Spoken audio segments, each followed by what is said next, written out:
Welcome to The Explainer. Okay, today we are diving right into something that's honestly been dominating the headlines, the 2026 gold crisis.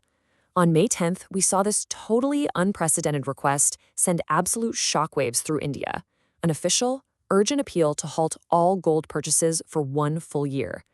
So today we're going to set aside the tradition for a minute and look purely at the macroeconomic logic behind this move. Let's get into it. So why on earth would the Prime Minister ask a famously gold-obsessed nation to just stop buying gold for an entire year? I know, it sounds wild at first, but actually, it's not an attack on our traditions at all. It's pure, hard macroeconomic survival. In uncertain times, families naturally flock to gold. It feels safe. But here is the catch. What secures an individual's locker can actually pose a massive threat to the national economy. To really understand why, we have to look at the staggering math behind it all. All right, let's start with the math of gold. $72 billion. I want you to just let that sink in for a second. That is the eye-watering amount India spent to import 721 tons of gold just in financial year 26 alone. That single commodity makes up nearly 10% of our entire import bill. And honestly, here's the real kicker. We don't pay for this gold in rupees. We have to pay for it in US dollars. And the really scary part? It's the trajectory of the spending. It is steep. Our import bill ballooned from $46 billion in financial year 2024 to $58 billion in 2025, right up to that massive $72 billion in 2026. And the crazy thing is the actual volume of gold we imported dipped slightly, but global prices skyrocketed to nearly $100,000 a kilo. So the amount of US dollars rapidly leaving our economy is just accelerating. To put this into perspective, think about your own household budget, right? Imagine if your commute costs suddenly doubled overnight. You still have to pay it to get to work, for sure. But if you keep going out and buying luxury jewelry at the exact same time, well, your household is going to fall into some serious debt. And national economy is exactly the same. Right now, India is being forced to pay double for essential fuel globally. If we simultaneously keep buying luxury gold, the whole nation goes deep into the red. And here's kind of a surprising fact. Even though India is the world's second largest consumer of gold, we actually mine almost none of it ourselves. We're talking 40% coming from Switzerland, 16% from the UAE, and 10% from South Africa. So every single gold purchase directly transfers our domestic wealth over to other nations. We're basically trading our productive capital for a piece of metal that just sits passively in a locker. Now, what this creates is something economists call a Forex Drain. It's essentially capital flight. Think of it like this. All those gleaming gold bars you're picturing, for the economy, they're basically melting away right down a giant hazardous drain. Because unlike importing machinery that, actually builds factories and creates jobs, gold is what we call a non-productive asset.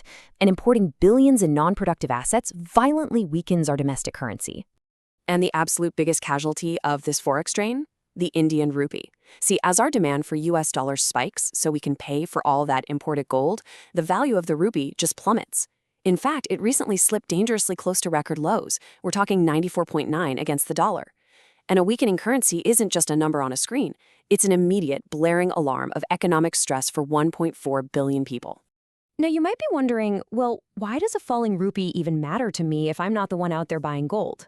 Here's why. A weaker rupee makes literally every single essential import more expensive. When the rupee drops, we all pay more for the exact same goods. Electronics, critical medicines, fertilizers, even edible oils suddenly cost more. So gold buyers are inadvertently feeling domestic inflation that hits absolutely everyone's wallet. Okay, but to be fair, our gold habit is really only half the story here. The whole reason this emergency response was triggered right now is because of a massive global oil shock. With the escalating conflicts in West Asia and all those major disruptions around the critical Strait of Hormuz, crude oil prices have violently surged. We are talking a jump from roughly $70 a barrel to a crippling $126 per barrel in just a matter of weeks. And here is the brutal reality we have to face. India imports nearly 85% of its crude oil needs. 85%! And unlike gold, oil is an absolute, non-negotiable necessity. It powers our transport, our factories, our electricity grid. We literally cannot stop buying it. When the global price nearly doubles, India has absolutely no choice but to swallow the cost and pay billions more just to keep the country running. So, how do we survive this? Well, this is where our Forex shield becomes absolutely critical. Right now, India is holding on to around $690 billion in foreign exchange reserves. You can think of this as a massive, heavy-duty economic shield protecting the country from that raging global storm over in West Asia. It's the only thing ensuring we can always buy fuel and medicines, no matter how volatile the global markets become. But, and this is a big but, that shield is taking some incredibly heavy hits right now. We've actually already watched our Forex reserves dip from a high of $728 billion down to that $690 billion mark. We are literally burning through our reserves to stabilize the falling rupee and pay for all that wildly expensive oil. When your shield cracks under unavoidable costs, the only logical move left is to immediately cut your unnecessary imports. Which brings us right back to the math of gold. $72 billion spent importing gold is $72 billion not spent on strengthening the Indian economy. It isn't building our roads, and it certainly isn't keeping inflation down. This is exactly why the Prime Minister's appeal is being framed in the source material as a necessary national sacrifice. Pausing these purchases directly and immediately stops the bleeding of our national reserves. So what do we do about it? Well, this economic defense strategy goes way beyond just gold, forming what is being called the Swadeshi Solution. Step 1. Pause gold buying for just 1 year. Step 2. Commit to using public transport just 2 days a week to drastically cut down our demand for imported fuel. And Step 3. Shift 20% of your everyday purchases to domestic, vocal-for-local brands. These aren't just ideas. These are actual, actionable weapons every citizen has to fight inflation from their own home. And there are some additional austerity defenses being encouraged too, to create this really powerful national support movement. Things like reviving work from home to save on commuter fuel, reducing foreign travel, which is actually huge because last year alone, citizens buying foreign currency for travel drained $20 billion. And of course, generally conserving petrol and diesel. It's all about giving the Indian economy the vital oxygen it needs to weather this storm without causing immense domestic pain. Honestly, when you look at all these macroeconomic realities we've covered, it all boils down to one incredibly powerful mantra: logic over luxury.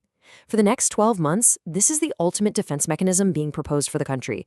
Because at the end of the day, a strong nation absolutely requires a strong currency. And a strong currency requires prioritizing our essential needs over our discretionary wants during a full-blown crisis. Which leaves us with a pretty critical question to answer. We've seen the data together today. We know that buying a luxury asset today can quite literally inflate the cost of your groceries tomorrow. The source material frames this entire situation as a vital test of economic patriotism. So, as this global storm rages on outside our borders, will this appeal be enough to convince 1.4 billion people to step up and choose logic over luxury? Think about it. Thanks so much for joining me on The Explainer today, and remember to always keep questioning the logic behind the headlines. See you next time.